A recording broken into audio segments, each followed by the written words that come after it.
Ada satu tak boleh lagi syahid lagi.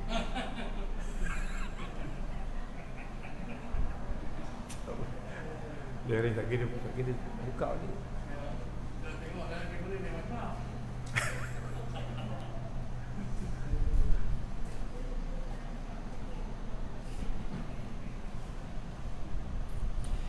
Bismillahirrahmanirrahim.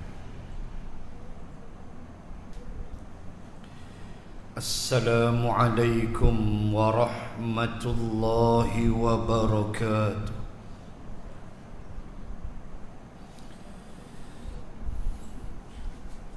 Alhamdulillahi wa kafa.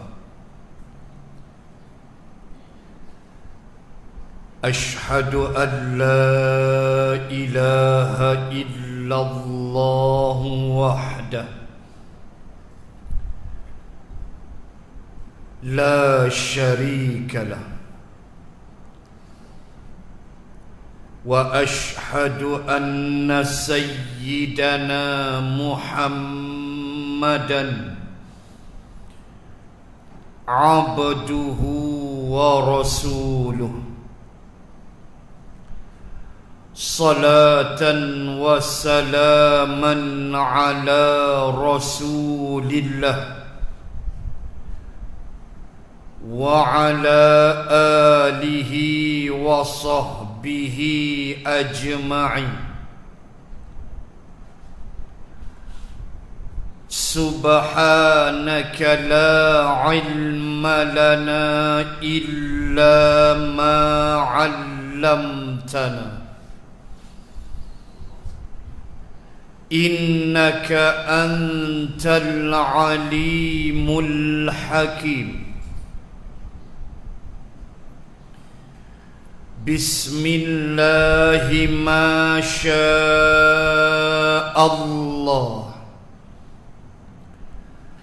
la hawla wa la quwwata illa billah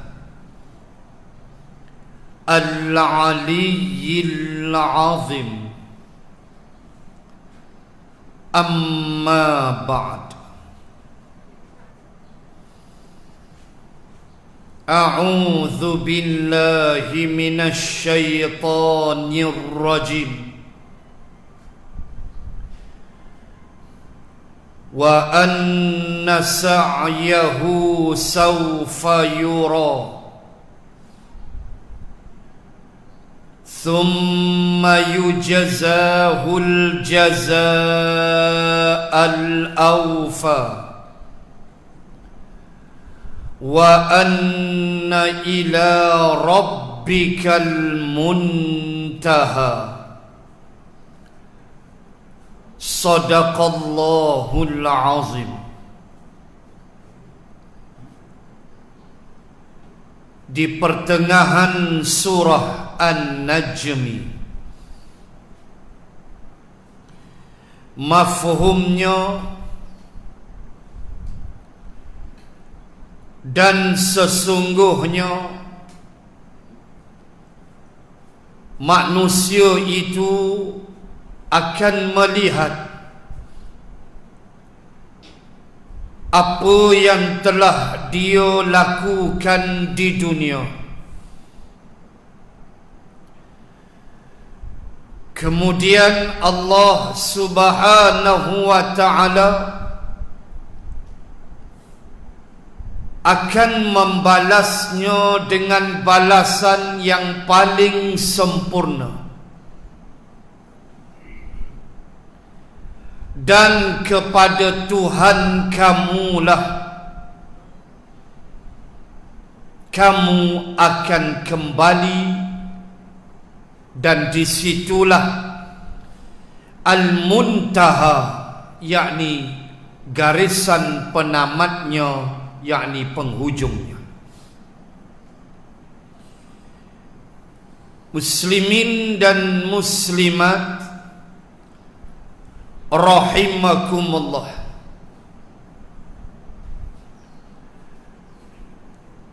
di antara peranan yang dimainkan oleh Islam atau dalam bahasa yang lebih mudah difaham, apakah peranan Islam?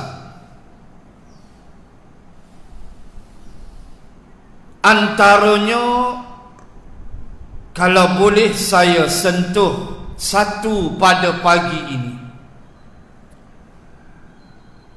bahawa kedatangan Islam menghapuskan adat-adat jahiliyah. Dan ayat yang ingin saya rojok, baca dan hadamkan pada pagi ini, di bawah prinsip Islam melenyapkan adat tradisi jahiliyah, adalah ayat 189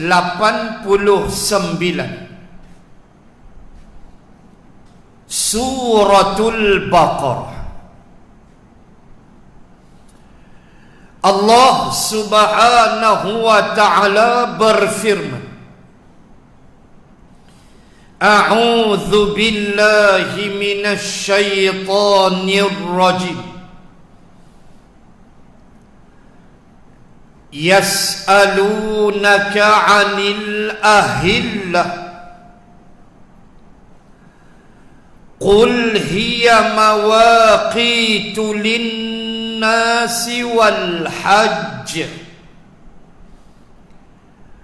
walaysal birru bi an ta'tul buyuta min zuhuriha,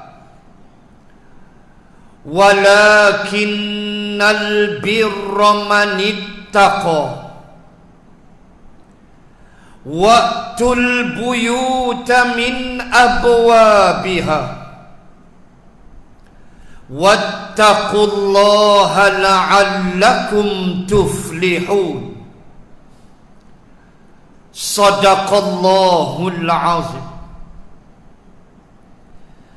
Salah satu contoh ayat yang diturunkan oleh Allah untuk menghapuskan adat jahiliyah. Mafhum ayat, yas'alunaka 'anil ahillah, mereka bertanya kepadamu wahai Muhammad tentang ahillah. Apa dia ahillah? Itulah hilal. Apa dia hilal? Bulan sabit. Baik. Ayat ni turun, kata Al-Imam As-Suyuti rahimallahu ta'ala dan seluruh mufassir, turun bersempena satu peristiwa ketika para sahabat di malam hari pada satu malam telah melihat bulan sabit. Ingat, dalam Quran ada dua istilah. Satu dipanggil dengan hilal, bulan sabit. Satu lagi disebut dengan al-qamar. Ada beza tak? Ada. Kalau hilal, ayat dia tak banyak, satu tu aja. 189 Al-Baqarah, satu ayat aja. Ayat bulan sabit yang tu ya. Bukalah Quran, carilah. Satu tu saja.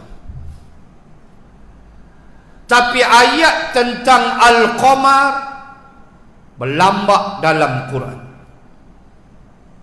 Baik. Beza kedua, hilal ialah bulan sabit,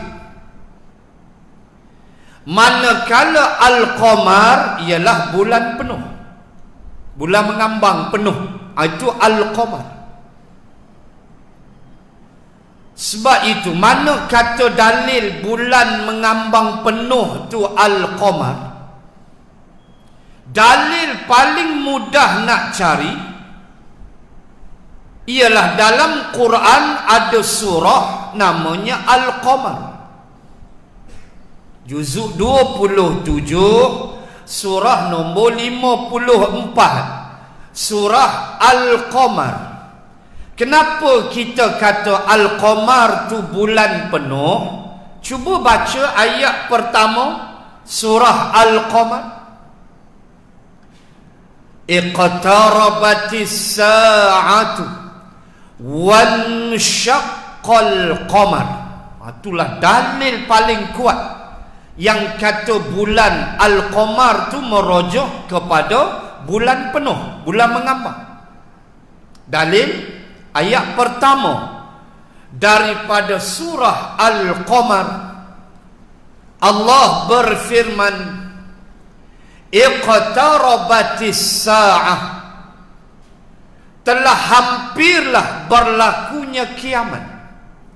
As-sa'ah makna kiamat, as-sa'ah makna juga pukul berapa. Kamis sa'ah, jam berapa sekarang. As-sa'ah makna banyak maksud. Baik, Allah kata iqtarabatis sa'ah, telah hampirnya saat kiamat. Wansyaqqal qamar, ketika bulan terbelah dua. Ayat ni, ayat 1 Al-Qamar, Allah cerita sebahagian tanda-tanda besar kiamat dah dekat. Antaranya bulan belah dua. Baik, tengok ayat tu, buka hadis Bukhari. Jumpalah cerita peristiwa di malam hari di kawasan Jabal Abi Qubais, iaitulah bukit di hadapan Masjidil Haram, yang atas tu sekarang adalah istana hinggap Raja Saudi, yang mereka lepak sekali-sekala, terutama bulan Ramadan mereka datang ke situ. Atas bukit tu dipanggil Jabal Abi Qubais. Atas itulah Nabi dicabar oleh pemimpin Quraisy supaya Nabi membelah dua bulan. Ini dalam Bukhari dan Quran sebut, yang cukup mutawatir, tak boleh ragu dah. Ragu aja lingkup akidah. So ringkas cerita, Nabi pun tunjuk bulan. Ibnu Abbas kata kami melihat bulan terbelah dua. Allahu Akbar. Ni Quran sebut ni bulan hak kita tengok ni lah. Hak ada di langit tu. Hak itulah yang satu waktu dulu terbelah dua. Ibnu Abbas tengok, sahabat tengok. Malahan kata Tuan Guru Haji Abdul Hadi Awang dalam satu kuliahnya, Tok Guru pernah sebut turut sama melihat bulan terbelah dua adalah Maharaja Cina. Hak ada di Cina waktu tu, Maharaja Cina pun tengok bulan belah dua, dia nampak. Allahu Akbar. Ni Tok Guru Jadi pernah sebut bulan tu belah dua. Cina, Maharaja Cina nampak. Dia panggil pembantu dia, menteri dia. Dia tanya, "Macam saya?" Dia cakap Cina lah. Mana aku tahu. Kan? Member dia, menteri dia tengok bulan, dia kata pas dia kata. Bulan belah dua. Maharaja Cina tengok. Ibnu Abbas kata kami tengok. kemudian bulan tu bercantum semula. Allahu Akbar. Tu Allah sebut. Itulah dalil bila kata al-qamar, bulan tu penuh. Dan bila berlaku gerhana bulan, selalunya gerhana bulan dia mesti berlaku 13, 14 dan 15 hari bulan Qamariah, bulan Islam. Dia mesti tarikh tu 13, 14, 15 akan berlaku gerhana bulan. Dia takkan berlaku waktu dia sabit, tak ada. Itu ketentuan Allah. Baik, itu beza no? Hilal sabit, al-qamar bulan penuh. Baik. Pada suatu hari, balik pada ayat 189 Al-Baqarah tadi, mengikut riwayat yang bertanya Nabi itu Sayyidina Mu'adz bin Jabal radhiyallahu anhu, sahabat Nabi asal dari Yaman. Sayyidina Mu'adz bin Jabal adalah sahabat yang Nabi gelar dia manusia yang paling kenal halal dan haram. Sayyidina Mu'adz bin Jabal adalah manusia yang Nabi kirim ke negara Yaman untuk berdakwah untuk orang Yaman. Sampai Rasulullah wafat, Sayyidina Mu'adz masih di negara Yaman. Tu yang dia sedih sangat. Nak buat macam mana dia memikul amanah itu. Nabi wafat, dia masih di Yaman berdakwah. Baik. Sayyidina Mu'adz bin Jabal radhiyallahu anhu, satu hari dia tengok bulan sabit. Dia tanya Nabi, kata kenapa bulan tu jadi begitu? Mengikut riwayat ada 2-3 orang lagi sahabat, saya tak ingat nama, saya ingat Mu'adz bin Jabal sahaja, dan 2-3 orang lagi ramai yang bertanya, sebab disebut dengan lafaz jamak, yas'alu. Jamak lah, makna bukan Mu'adz seorang, ramai. Yas'alunaka, ka tu Nabi lah, Rasulullah, maknanya mereka beradab lah. Dalam bahasa Arab kita panggil mukhatab, iaitu Nabi dan sahabat berhadapan sesama mereka. So sahabat-sahabat tanya, yas'alunaka 'anil ahillah, kenapa bulan jadi begitu sabit? Dalam sains kita panggil gibus, kan? Gibus di mana bulan dia berpusing mengelilingi matahari. Bumi. Bulan mengelilingi bumi, dan bulan ada tempat dia berhenti. Wal qamara qaddarnahu manzilah. Bulan ada manzilah, tempat dia berhenti. Itu yang kita nampak sabit, separuh, penuh, urujunil qadim, akhirnya kembali sabit. Dia akan pusing bumi selama 29 hari atau 30 hari. Sebab tu kalender Qamariah Hijriah 30, dia tak ada sampai 31. 31 itu Syamsiah, matahari. Adapun bulan takat 30 aja. Menjadi satelit bumi. Bulan mengelilingi bumi. Maka bila dia keliling bumi, dia ada tempat dia berhenti. 1 hingga 5 hari bulan dia duduk situ. 5 hingga 10 dia naik, dia jadi separuh. 10 sampai 15 dia penuh. Kemudian dia pusing balik, dia kembali menjadi sabit. Komplit satu pusingan, bulan pusing bumi. Bulan mengawal pasang surut air laut. Itulah ketentuan Allah. Bulan mengawal emosi manusia. Ini kajian ilmu psikologi. Tuan-tuan semak perut, keluar rumah, tengok bulan mengambang, confirm tenang. Sungguh dia kawal emosi. Tengok ambil balik rokok, lagi tenang. Lagi tenang menengok bulan sambil isap rokok, kan, lagi tenang. Dia kawal emosi, dia mengawal kelembapan bumi. Ini banyaklah kalau kita nak sebut. Baik, bagaimana bulan pusing bumi lengkap satu pusingan 29 hari atau 30. Baik, lalu bila sahabat tanya Nabi, kita nak tengok Islam datang menghapuskan jahiliyah, adat jahiliyah. Baik, mana cerita tu? Kejap lagi kita habiskan ayat ni.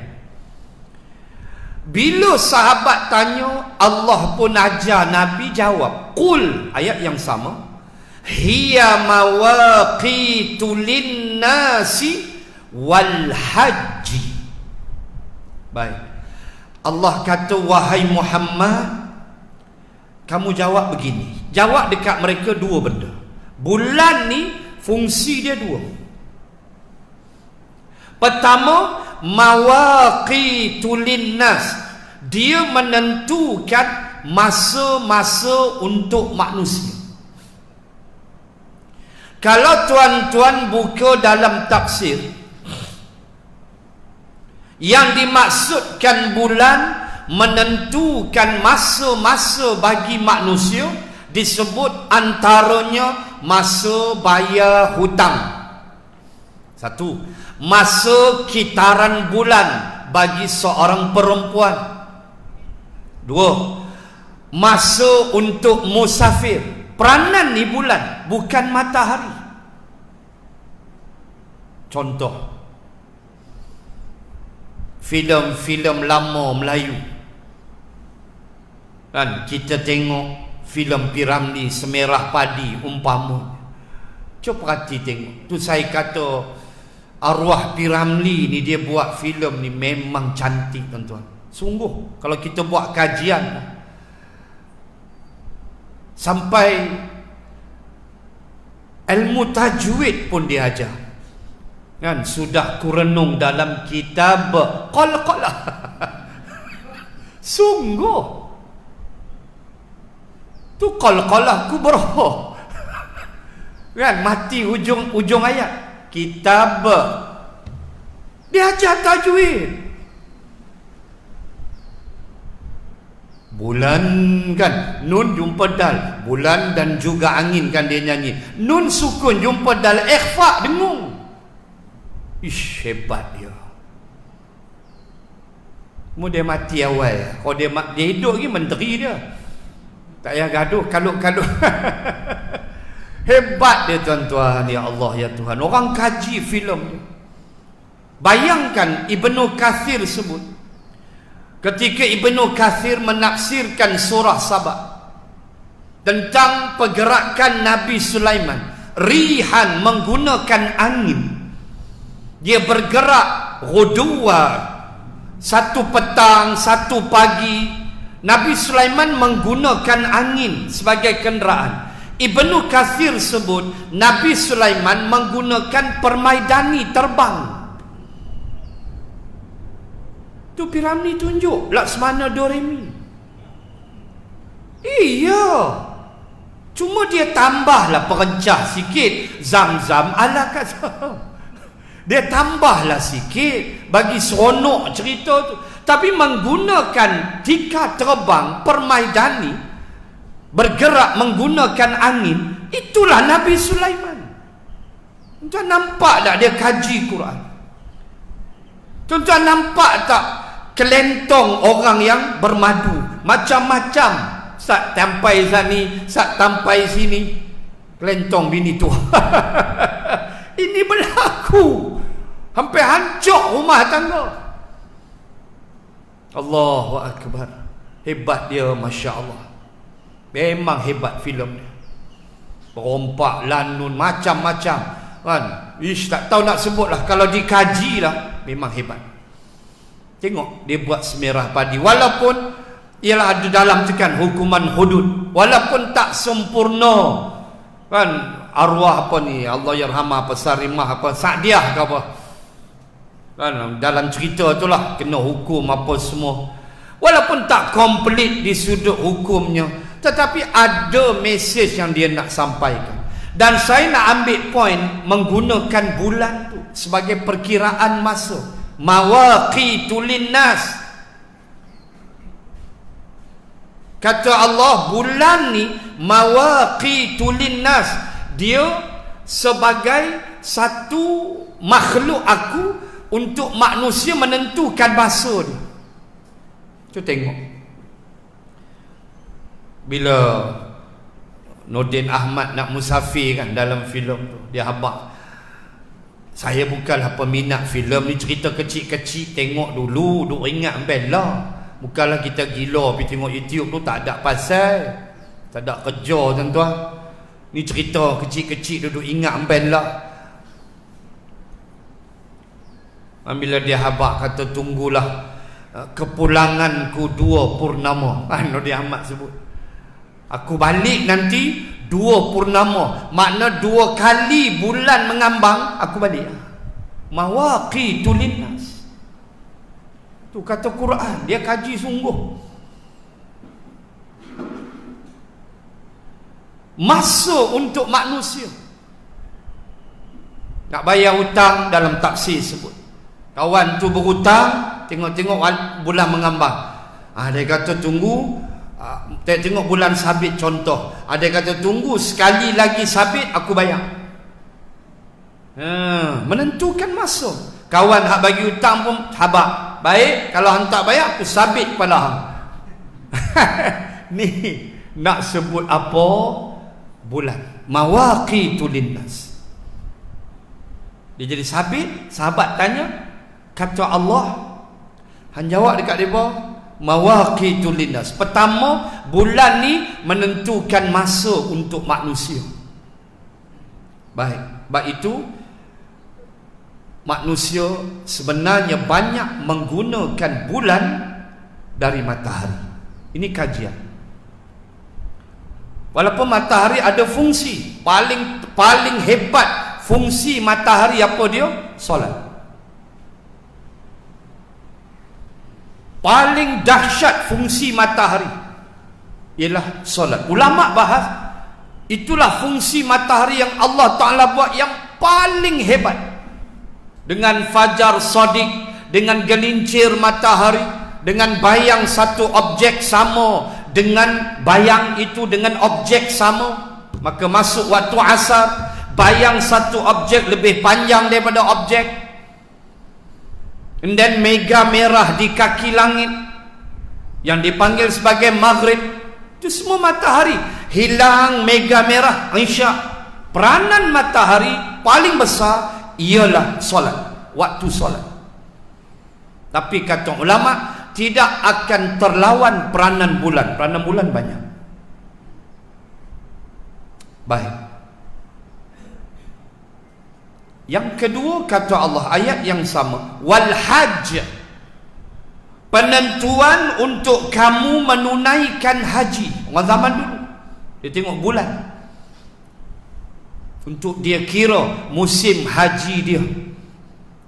Baik, tengok ya, adat jahiliah. Islam datang nak hapuskan. Sambung ayat.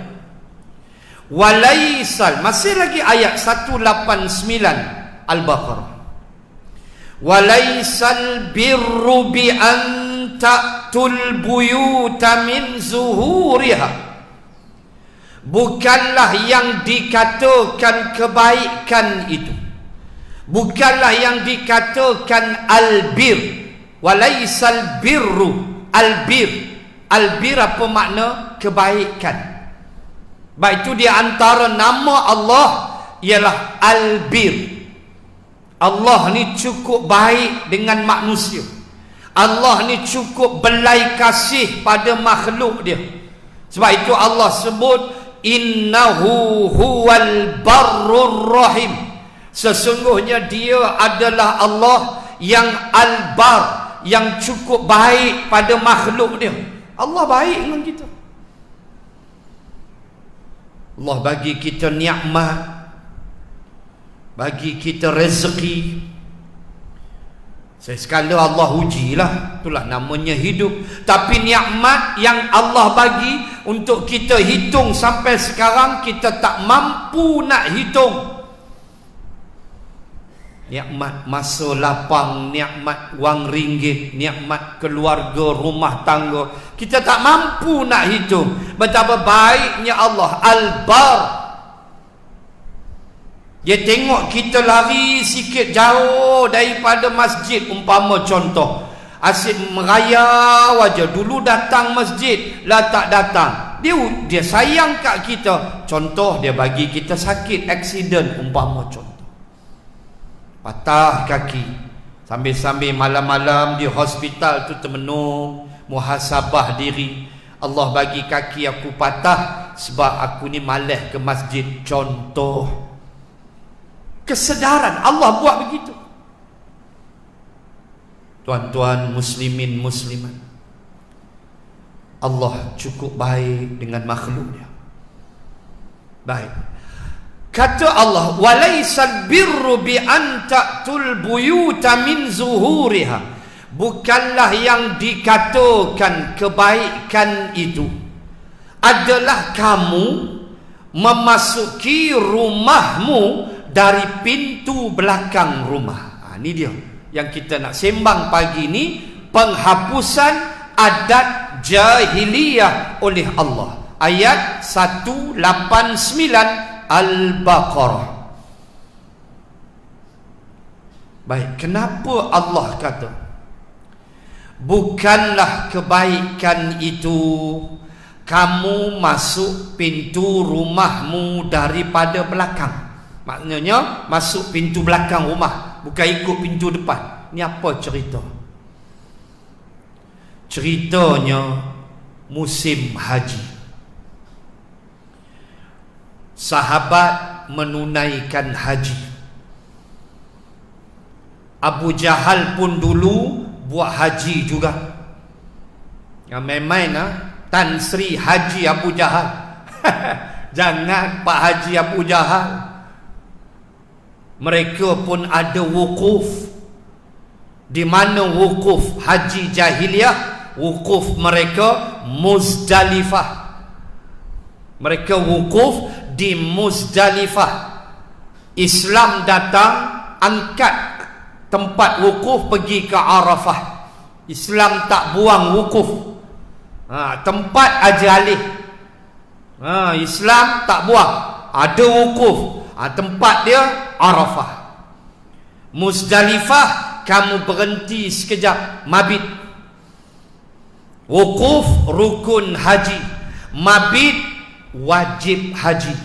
Wajib haji kalau tak buat haji sah, bayarlah dam. Rukun haji kalau tak buat haji tak ada, kena qada haji dia. Tak wukuf tahun depan kena datang balik. Mesti wukuf walau seminit, walau 2 minit. Bergerak kita dari Arafah menuju dulu Muzdalifah. Tengoklah rezeki, ada yang cepat sampai. Tengoklah ujian-ujian Allah. Ada yang sampai, saya pernah sekali musim haji, grup saya paling awal sampai Muzdalifah. Kami sampai Muzdalifah orang tak ada. Kami first group sampai. Laju bahelo setengah jam sampai. Itu rezeki. Sebab dalam bas saya tak ada orang isap okok. Kan? Jemaah laki semua bagus, baik aja. Alhamdulillah. Ada yang anak murid cerita, geng-geng yang pergi travel line, saya pun travel line. Ada yang mereka sampai Muzdalifah subuh pagi 10 Zulhijjah. Bayang, tak sampai Mina ni. Tak sampai Mina lagi, sampai Muzdalifah pagi raya 10 Zulhijjah, subuh tu baru sampai. Bayang jam lagu mana. Bah rosak, macam-macam Allah nak uji. Tu dia.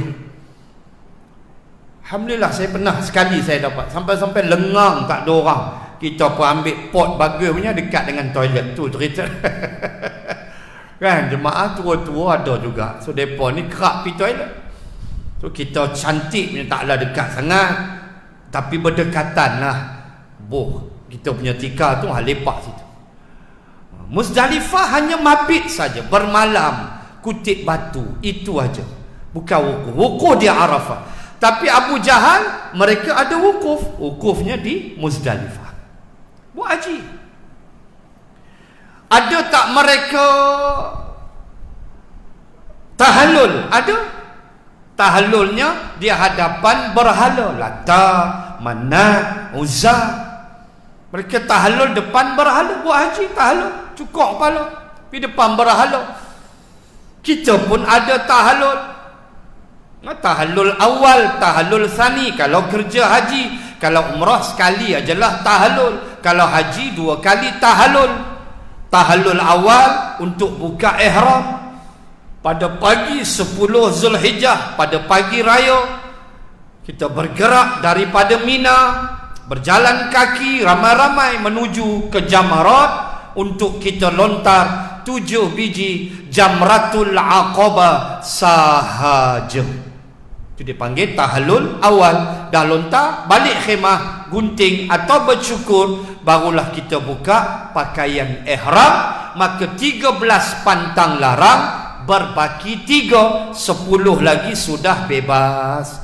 Bolehlah pakai t-shirt, pakaian berjahit bagi lelaki. Bolehlah dia pakai t-shirt, pakai dengri. T-shirt pula welcome to Merbuk. Sambil dia lunjuk kaki balik rokok tepi tiang Mina. Boleh dah pakai wangi-wangian.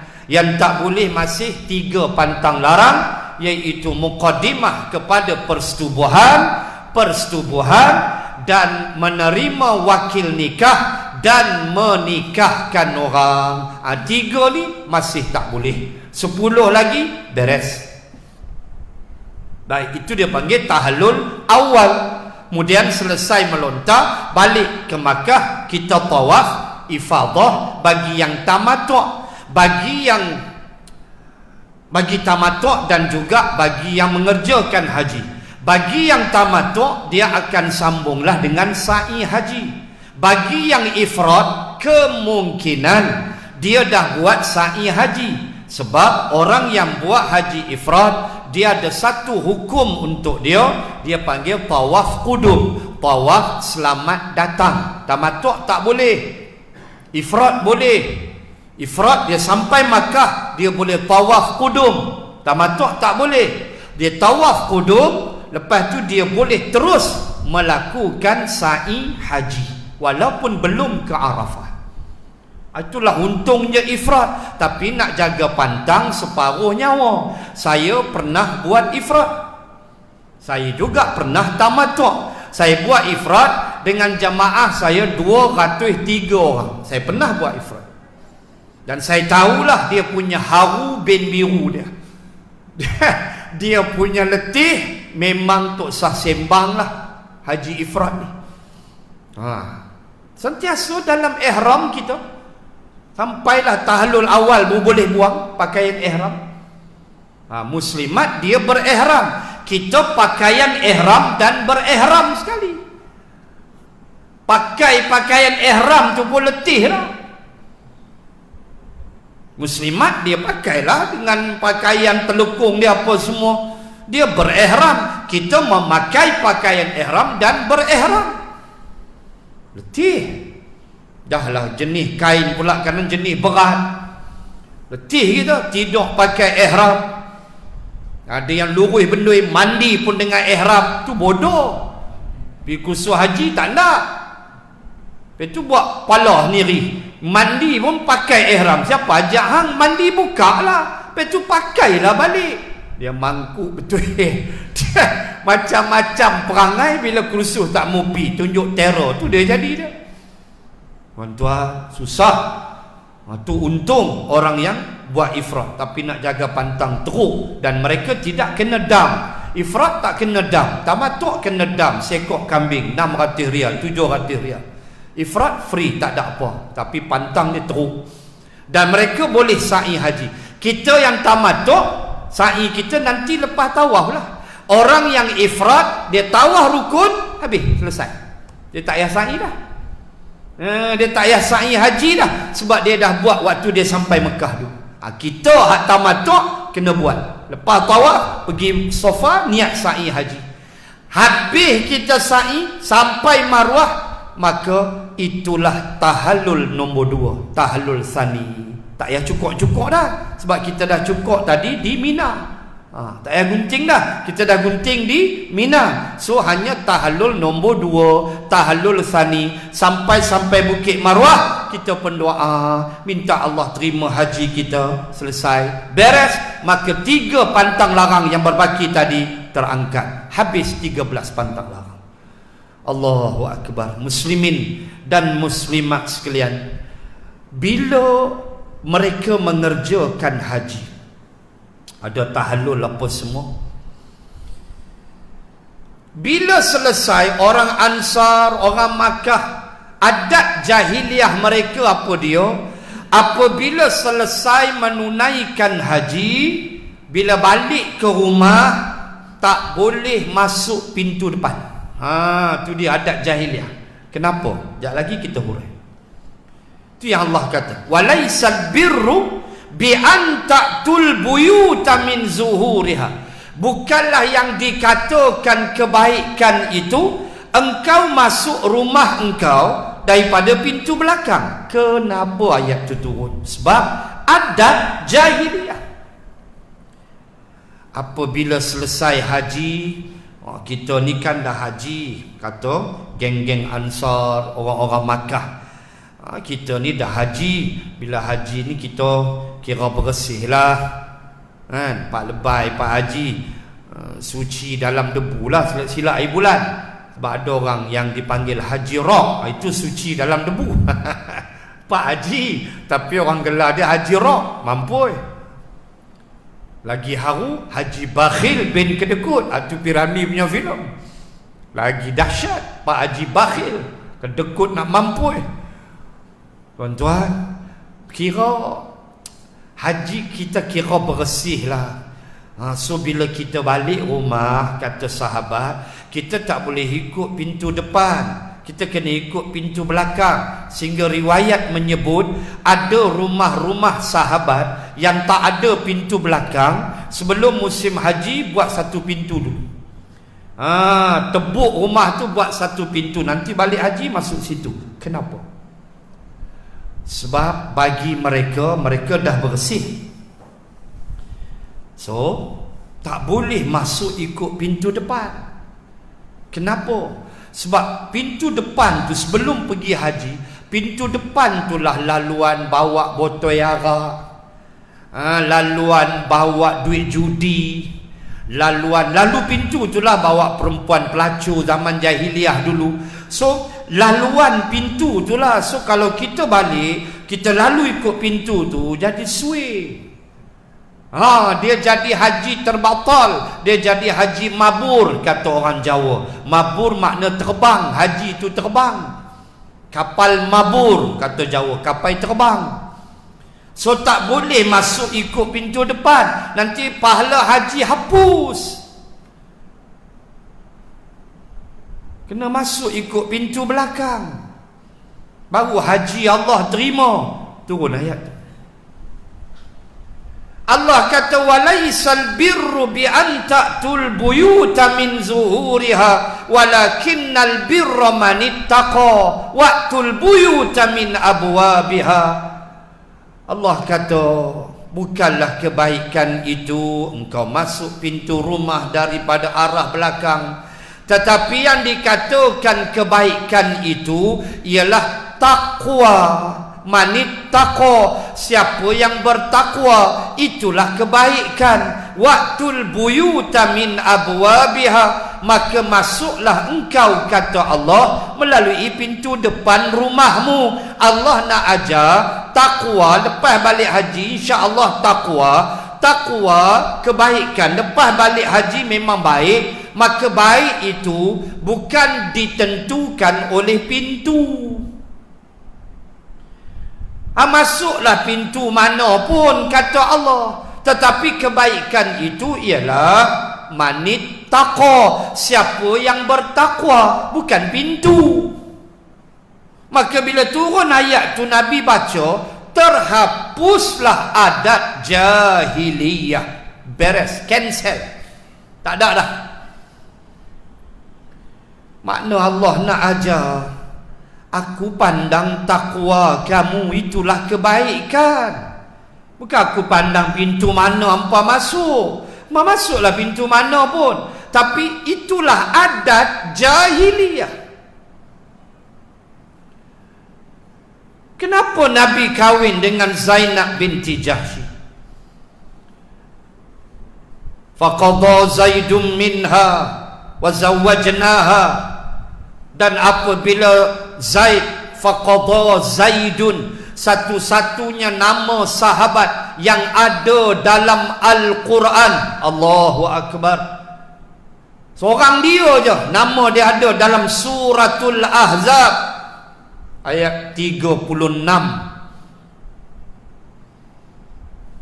Itulah Zaid bin Harithah, anak angkat Nabi, syuhada di medan Mu'tah. Siapa biasa pergi Jordan, siapa ziarah? Saya ziarah dah, alhamdulillah. Ziarah Zaid bin Harithah, ziarah Ja'far bin Abi Talib, dan ziarah Abdullah bin Rawahah radhiyallahu anhum. 3 sahabat besar yang gugur sebagai syuhada di medan Mu'tah di Jordan, dekat dengan Jamiah University Mu'tah. Kita pergi dah tengok, alhamdulillah. Tuan-tuan muslimah, Zaid bin Harithah anak angkat Nabi. Nabi punya sayang sampai tukar nama Zaid bin Muhammad. Lalu Allah turunkan awal Al-Ahzab, ud'uuhum li'abaihim huwa aqsatu 'indallah. Panggillah mereka itu dengan nama bapa-bapa mereka. Allah tegur Nabi sebagai hukum. Nabi punya sayang sampai tukar nama Zaid bin Muhammad. Walha anak angkat lah, bukan ada nasab keturunan. Lalu Allah turunkan ayat ajar kita hukum. Ud'uuhum li'abaihim. Panggillah mereka dengan nama bapa mereka. Anak angkat bukan nasab. Dia tak ada nasab, dia tak ada keturunan, dia hanya anak orang yang kita ambil jadikan anak angkat. Islam membenarkan. Cuma jaga, kalau anak angkat lelaki dia dah balik, hang imak angkat perempuan, hang kena tutup aurat elok, mencari pasal. Hak perempuan kalau dah balik, dia kena tutup aurat elok, ni pak angkat dia. Dengan pak angkat buat lebih kurang pula. Tak boleh, berdosa. Dan ayah angkat boleh mewasiatkan 1/3 harta dia. Anak angkat berhak wasiat, anak angkat tidak berhak faraid. Kena reti hukum. Dengan balun berapa banyak kes kita dengar. Kecil hati adik-beradik sebab pak lebih pada anak angkat. Sebab anak angkat tu jaga dia, kononnya jaga dia sakit lah apalah, yang anak tu bisa okok kat luar. Cek-cek tengok boleh lebih kat dia.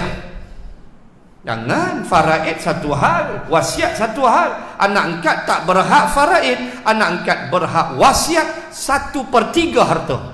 Kalau nak wasiat, meninggal ayah angkat dia ada RM10, RM3 kat dia, RM3 wasiat kejadah apa, RM10 tak payah hadang hil minta lepas. Ni hak banyak-banyak lah. So Nabi punya sayang, akhirnya Nabi tukar balik Zaid bin Harithah. Sayang tu lebih, sampai jodoh pun Nabi tolong cari. Akhirnya Nabi kahwinkan dengan Zainab binti Jahsy, antara isteri Nabi yang dikira agak cantik. Dia antara yang cantik isteri Nabi ialah Aisyah, Zainab binti Jahsy, Safiyah binti Huyai, Yahudi ya, Safiyah keturunan Yahudi, keturunan Nabi Harun. Safiyah keturunan Nabi Harun. Safiyah binti Huyai, Ummu Salamah, Juwairiyah, Aisyah, dan Zainab binti Jahsy. Ini di antara isteri yang dikira cantik, yang agak cantik banding dengan isteri lain. Saudah tak cantik, gemuk. Saudah binti Zam'ah, kan, isteri yang Nabi kahwini selepas kewafatan Khadijah. Itu yang bila Nabi kahwin yang ketiga, Nabi kahwin Aisyah, maka Saudah memberikan giliran malam dia kepada Aisyah. Sebab dia tahu, dia abang kat Nabi, saya ni dah tua dah bang, saya ni tua dah, taklah berapa cantik sangat banding Aisyah anak Abu Bakrin. Kan Nabi panggil Humairah. Ahmar makna merah. Humairah merah, pipi merah, cantik. So saya bagilah gilir saya dekat Aisyah. So abang tak payahlah tidur dengan saya lagi, ambillah gilir saya pada Aisyah. Aisyah dengar melompat terus. Yahu jawab dia. Tapi apa jawapan Saudah? Ini yang mahal. Apa kata Saudah radhiyallahu anha? Dia kata apa? Abang, cukuplah bagi saya. Saya bangun nanti daripada kubur, saya bangun sebagai isteri seorang Rasul. Cukup. Allahu Akbar, tuan-tuan. Dia dibakir, dikebumikan di bakir. Saya bangkit nanti, saya ni isteri Rasulullah. Cukup dah. Allahu Akbar, tuan-tuan, muslimin dan muslimat. Lalu bila kahwin, Zaid bin Harithah ni, dia bekas hamba. Zainab binti Jahsy, dia golongan bangsawan, keturunan dia hebat. Abang dia syuhada Uhud, Abdullah bin Jahsy, itu abang dia, abang ipar Nabi. So Zainab ni keturunan dia hebat. So bila kahwin dengan Zaid bekas hamba, so adalah kutu ni cucuk, kutu macam-macam lah orang. Atau hang lawa Zaid ni budak hamba, beli meleleh hingus, macam-macam lah menyembang. Bercerai. Bila bercerai, Nabi melamar Zainab. Kenapa? Untuk menghapuskan adat jahiliyah. Apa dia adat jahiliyah? Iaitu mana-mana anak angkat lelaki berkahwin lalu menceraikan isterinya, maka si ayah angkat tidak boleh mengahwini bekas isteri anak angkat. Itulah jahiliyah. Apabila Zaid menceraikan, faqadha Zaidum minha, apabila Zaid menyelesaikan urusannya, yakni menceraikan Zainab, bila habis iddah, maka Zainab dilamar oleh Rasulullah. Kenapa? Kerana nak hapuskan adat bahawa seorang ayah angkat boleh mengahwini bekas isteri anak angkat. Itu dia hukum. Bukan saja-saja kahwin. Nabi kahwin dengan Safiyah binti Huyai untuk merapatkan hubungan Islam dan Yahudi, terutama di Madinah. Itu Rasulullah. So adat jahiliyah hapus. Apa dia? Dengan Nabi mengahwini Zainab binti Jahsy, maka terhapuslah adat ayah angkat tak boleh kahwin bekas isteri anak angkat. Mula saat tu ayah angkat boleh kahwin bekas isteri si anak angkat. Hukum itu Allah turunkan. Sama tadi turun ayat, kebaikan ialah takwa, bukan pintu depan, pintu belakang. Ini Islam. Dia datang bukan sekadar membawa hukum hakam, tetapi di celah-celah hukum itu terhapusnya adat-adat karut marut. Islam datang untuk membebaskan, umpama contoh hamba abdi. Hebatnya Islam, bila orang tu buat salah, bebaskan hamba abdi. Nak tebus balik salahan, bebaskan hamba abdi. Dalam Islam ada dua hukum. Pertama, hukum zihar. Apabila contoh suami menghina istrinya dengan kata suami, engkau tak lebih macam punggung mak aku. Hina bini, hina isteri. Ini cerita Khawlah dengan suami dia, panjang cerita dalam surah Al-Mujadilah. Maka jatuhlah zihar. Suami menghina isteri, kau ni macam pungkok mak aku ya. Allah, hina bini tu. Maka jatuh zihar, berpisah tempat tidur. Cerai tak? Tak, perceraian tidak jatuh, cuma berpisah tempat tidur. Untuk kembali bersatu, maka Allah letak hukum dalam surah Al-Mujadilah. Hukum pertama kamu kena buat, fatahriru raqabah, bebaskan hamba abdi. Nampak tak? Bebas hamba abdi. Allah letak hukum, hamba abdi bebas. Orang buat salah, hang buat salah, apa dia? Hang zihar isteri hang kata lebih kurang kat bini hang, hang kena bebas hamba. Cara tak pasal hamba tu jadi bebas. Ni Islam.